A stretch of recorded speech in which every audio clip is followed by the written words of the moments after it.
Assalamualaikum warahmatullahi wabarakatuh. Selamat bertemu kembali para siswa sekalian, khususnya untuk siswa kelas 10 SMA dimanapun Anda berada. Oke, pada hari ini kita akan melanjutkan diskusi kita tentang energi mekanik. Khususnya kita akan latihan soal tentang energi mekanik. Sebelumnya, sebagai pengingat, saya ingatkan bahwa energi mekanik itu hukumnya kekal atau dikenal dengan hukum kekalan energi mekanik. Sebagai contoh, kalau ada sebuah benda yang jatuh dari ketinggian h, karena jatuh bebas berarti di sini kecepatan awalnya 0. Kemudian karena ketinggiannya h, maka menjelang sampai di tanah dia punya kecepatan v1 misalnya. Nah, ini nilainya berapa? Atau boleh juga benda meluncur dari puncak bukit yang semula di puncak bukit dia diam, berarti V awalnya 0. Kemudian meluncur di puncak bukit yang licin yang suatu saat dia berada di dasar lembah. Jika tinggi bukit vertikalnya adalah h, maka berapakah kecepatan bola sampai di dasar vertikal?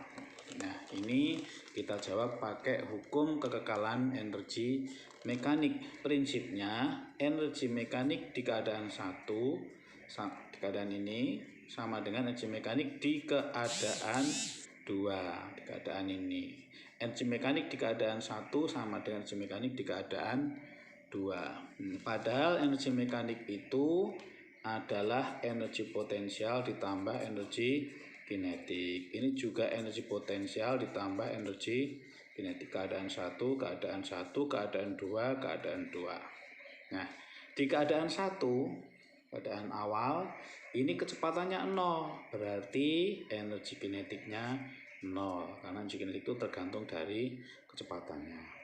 Kemudian di keadaan 2, di lantai atau di dasar ini, dia energi potensialnya yang 0, berarti energi potensial keadaan 2 ini sama dengan 0, sehingga MGH sama dengan setengah MV kuadrat. Nah, dari sini karena masanya sama, maka 2GH sama dengan V kuadrat.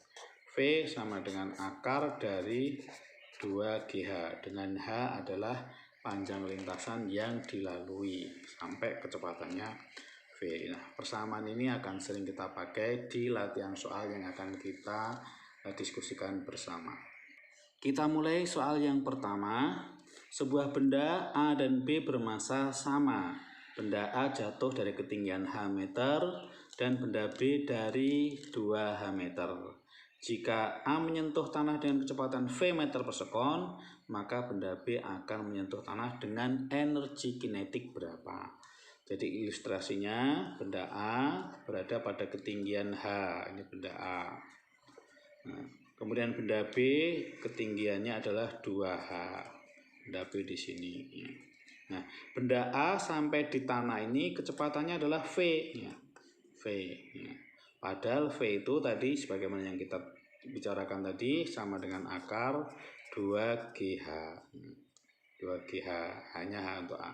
Nah, di B benda sampai di tanah ini juga V-nya sama dengan akar 2GH, tapi hanya adalah 2H. Hanya 2 kalinya, 2H, sehingga sama dengan 4GH, atau boleh kita tulis 2GH akar 2 ya. Nah, ini adalah sama dengan V ya.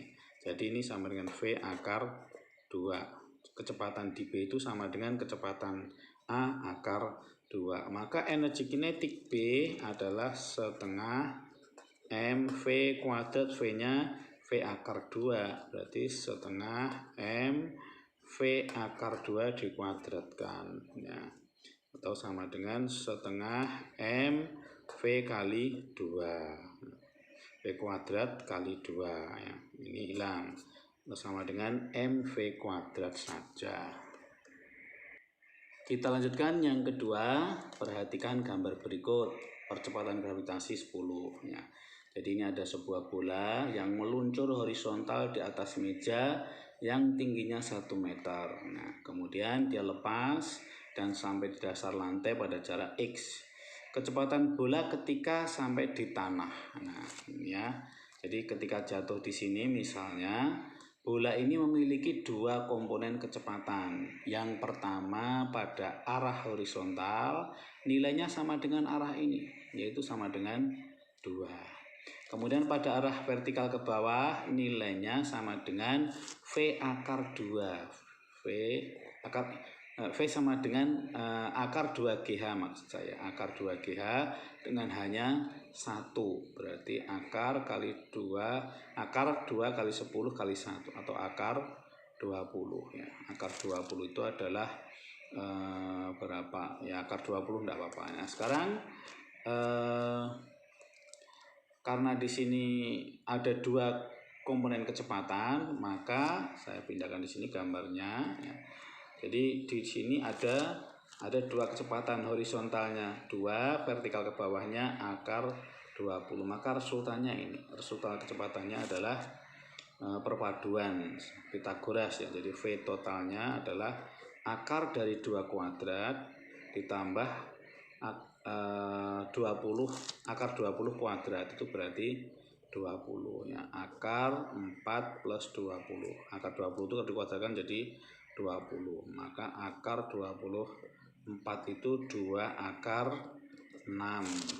Demikian jawaban soal nomor 2. Kita lanjutkan yang nomor 3 ya. Perhatikan gambar di samping di bawah ini ya. Sebuah benda jatuh bebas dari ketinggian 20 meter.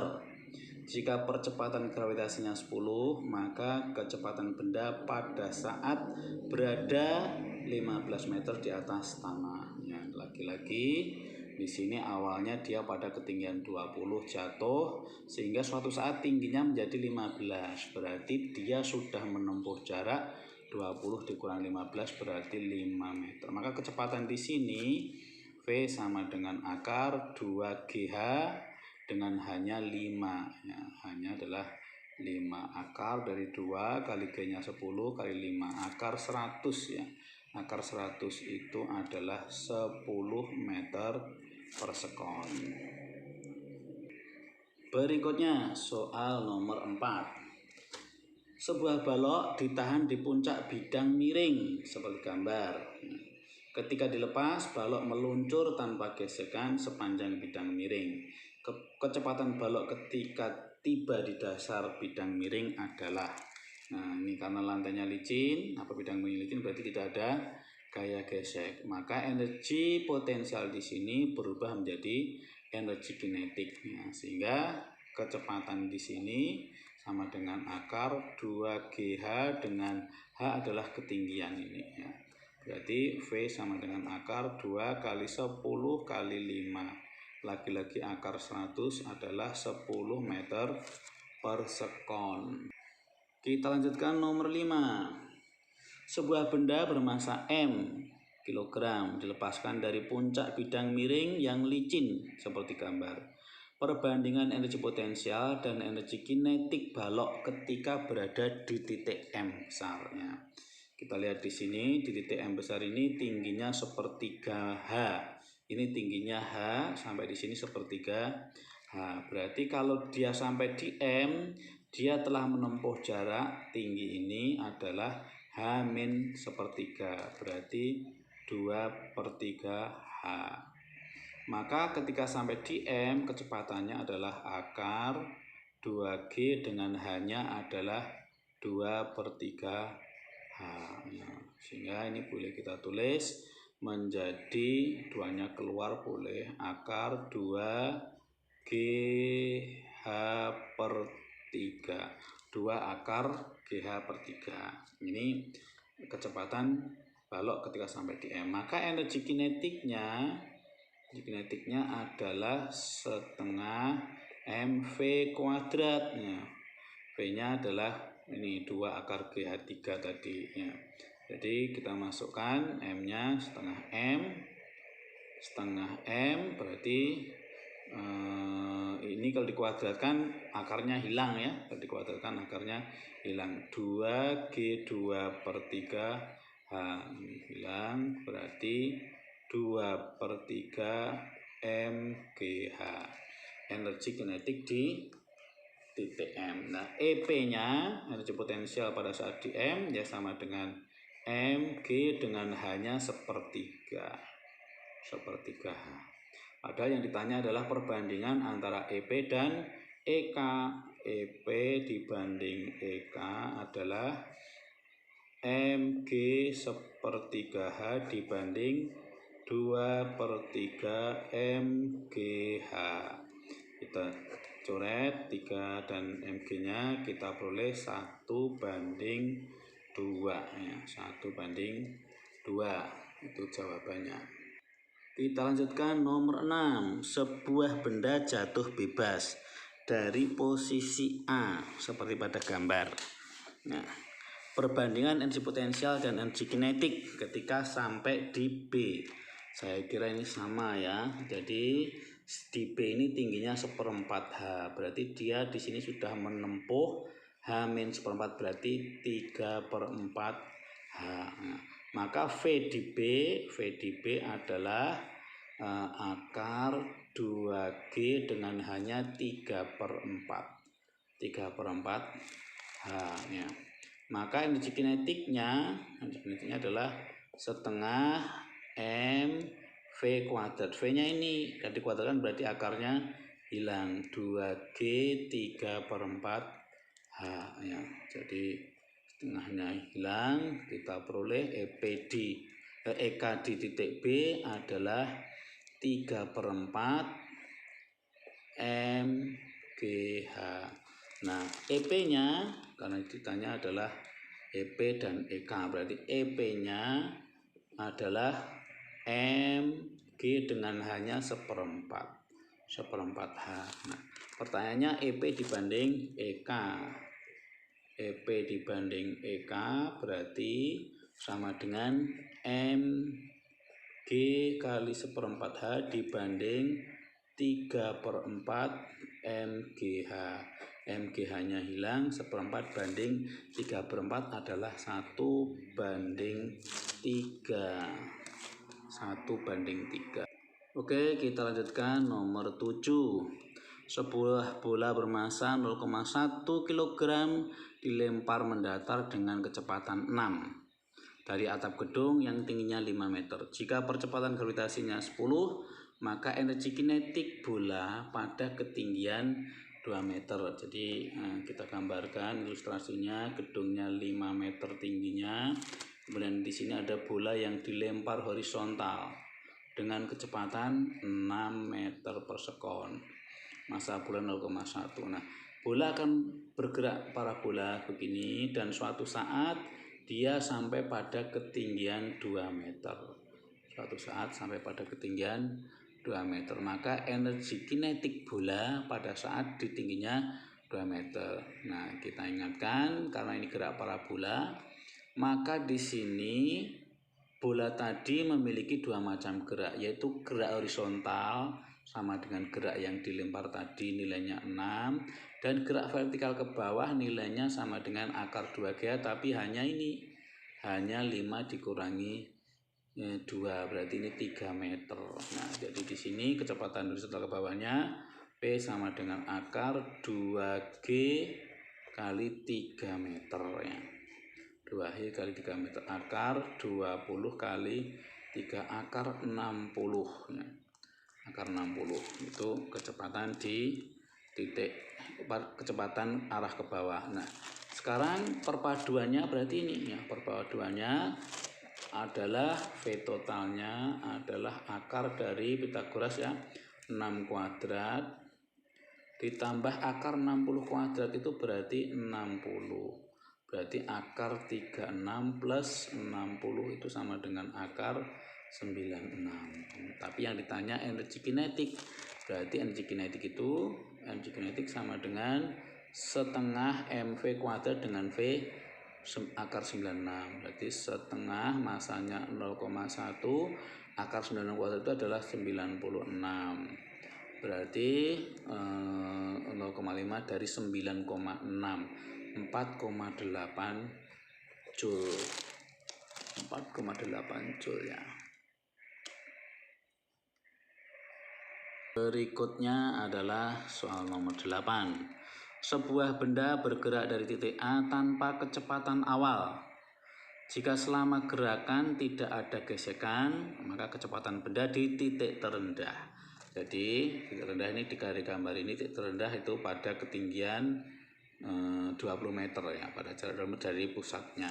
Maka kecepatan di titik terendah ya V sama dengan akar 2GH dengan GH-nya 20 meter. Akar 20 kali 20 adalah 20 meter per sekon kecepatannya. Ya, semoga tidak bosan. Nomor 9 ya. Sebuah meja masanya 10 kg mula-mula diam di atas lantai licin. Didorong selama 3 sekon, bergerak lurus dengan percepatan 2. Besarnya usaha yang terjadi. Nah, jadi ini besarnya usaha. Berarti meja ini ya, yang didorong dengan percepatan 2 setelah 3 detik, maka kecepatannya menjadi VT sama dengan V0 plus AT. Kita ingat pada GLBB ya.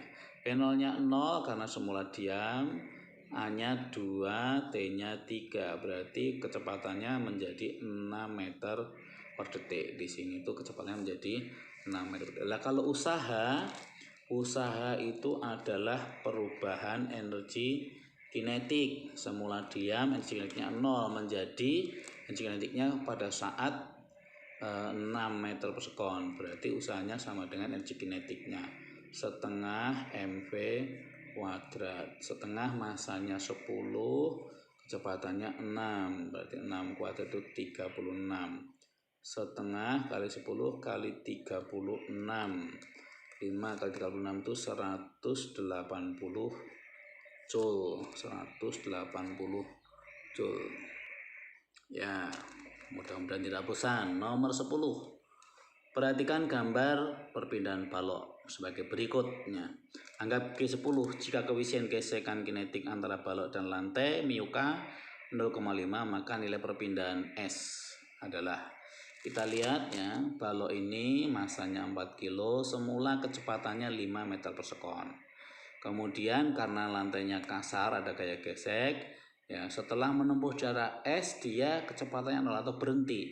Setelah menempuh jarak S dia berhenti. Berapakah perpindahannya sampai berhenti itu berapa ya? Jadi dalam hal ini ketika dia semula bergerak dengan kecepatan 5, dia punya energi kinetik. Nah, setelah dia berhenti energi kinetiknya hilang.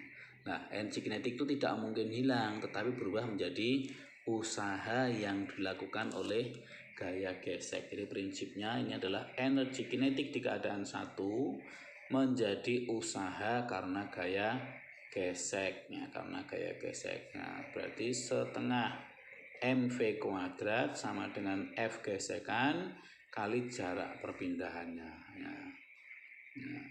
Sekarang kita masukkan setengah masanya 4, V-nya 5 kuadrat, F geseknya mu kali mg ya, kali S ya. M-nya 4 ya, ini kita coret saja, M-nya 4, 25, sehingga kita peroleh setengah kali 25 sama dengan mu GS. Maka S-nya adalah 25 per 2 mu G. Per 2 mu G. S sama dengan 25 per 2 mu G. 25 per 2 kali 0,5 kali 10 ya, berarti 25 per 10 itu adalah 2,5 meter. Perpindahannya adalah 2,5 meter. Lanjut nomor 11. Odi mengendarai mobil bermassa 4000 kg di jalan lurus dengan kecepatan 25 meter per sekon. Karena melihat kemacetan dari jauh, dia mengerem mobilnya sehingga kecepatan mobilnya berkurang secara teratur menjadi 15. Usaha oleh gaya pengereman. Nah, jadi di sini ada usahanya sama dengan perubahan energi kinetiknya. Usaha sama dengan delta EK-nya ya. Berarti delta EK itu berarti EK2 dikurangi EK1. Kita ambil yang positif aja, yang nilainya positif. Ya, sebenarnya ini negatif karena usahanya dilakukan oleh gaya gesek. Kita ambil EK yang besar ya. Jadi setengah M, V-nya 25 kuadrat, yang ini 15 kuadrat, setengah MV kuadrat. Nah, setengah kali masanya 4000, 25 kuadrat itu 625, 15 kuadrat itu 225. Berarti 2000 kali 400 sama dengan 800.000 Joule atau 800 kilo Joule.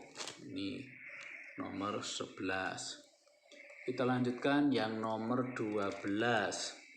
Sebuah benda bermassa 2 kg bergerak dengan kecepatan 2. Berapa saat kemudian benda bergerak dengan kecepatan 5. Usaha total yang dikerjakan. Lagi-lagi ini usaha sama dengan perubahan energi kinetiknya. Berarti setengah M V2 kuadrat min V1 kuadratnya. Jadi setengah kali 2, 5 kuadrat dikurangi 3 kuadrat. Bilang ya, 25 dikurangi 9 adalah 16 Joule. 16 Joule. 25 dikurangi 2 ya, ini 2 kuadrat. Maaf, 2 kuadrat berarti ini 4 ya. Ini 21 Joule. Nomor 12. Nomor 13. Sebuah benda bermassa 2 kg bergerak pada bidang datar yang licin. Karena pengaruh sebuah gaya, maka kecepatan benda berubah dari 5 menjadi 3 setelah menempuh jarak 10 meter. Besar gaya dan arah yang mempengaruhinya adalah. Jadi di sini benda mengalami penurunan kecepatan. Berarti ada gaya gesek. Semula di sini kecepatannya 5 meter sekon. Setelah menempuh 10 meter, kecepatannya menjadi 3 meter per sekon. Nah, berarti ini usaha dilakukan oleh gaya geseknya. Ya, lagi-lagi kita pakai usaha sama dengan perubahan energi kinetiknya ya. Usahanya yang dilakukan oleh gaya gesek, F gesek kali S, S-nya 10 meter. Nah, EK-nya adalah setengah M, V2-nya 5 kuadrat, V1-nya 3 kuadrat yang kecil ya. Jadi ini Fs-nya ditanyakan, ini 10 setengah kali masanya 2, ini 25 min 9 ya. Ini hilang, ini kita peroleh ya, Fs kali 10 sama dengan 25 min 9 itu 16, maka F-nya 16 per 10 berarti 1,6 Newton. Arahnya pasti berlawanan dengan arah geraknya, karena yang namanya gaya gesek selalu berlawanan arah dengan arah geraknya. Oke, kita bicarakan yang terakhir, nomor 14. Sebuah benda bermassa 4 kg mula-mula diam, kemudian bergerak lurus dengan percepatan 3. Usaha yang diubah menjadi energi kinetik setelah 2 detik ya. Mula-mula diam berarti kecepatannya 0. Percepatannya 3 setelah 2 detik, berarti kecepatan setelah 2 detik adalah V0 plus AT. 0 ditambah 3 kali 2, berarti kecepatannya menjadi 6 meter per detik. Nah, usaha yang diubah menjadi energi kinetik ya, karena semula diam, maka usahanya sama dengan energi kinetiknya. Usaha sama dengan penambahan energi kinetiknya. Energi kinetiknya mula-mula 0 berarti menjadi energi kinetik akhir. Nah, setengah M V kuadrat setengah, masanya 4, kecepatannya 6 kuadrat. 2 kali 36 adalah 72 Joule. Inilah soal-soal tentang usaha dan energi. Terima kasih atas perhatiannya. Sampai bertemu kembali pada tutorial berikutnya. Assalamualaikum warahmatullahi wabarakatuh.